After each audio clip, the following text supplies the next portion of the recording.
রাখ।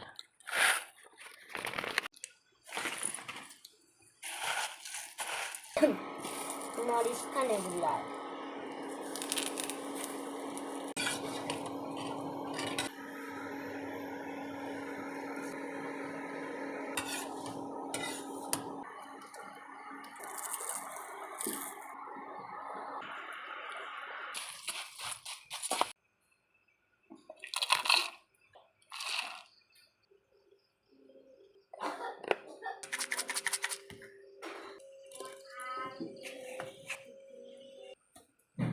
বাচ্চাদের পড়ার টাইমে, স্ন্যাক্স টাইমে এভাবে এই মুড়িটা দিলে ওরা খুবই পছন্দ করে খাবে। এভাবে বানিয়ে সংরক্ষণ করেও রাখতে পারেন, আর খাওয়ার আগে একটু পেঁয়াজ আদা মিশিয়ে অল্প একটু তেল দিলে দিতে পারেন। আচ্ছা লাগা।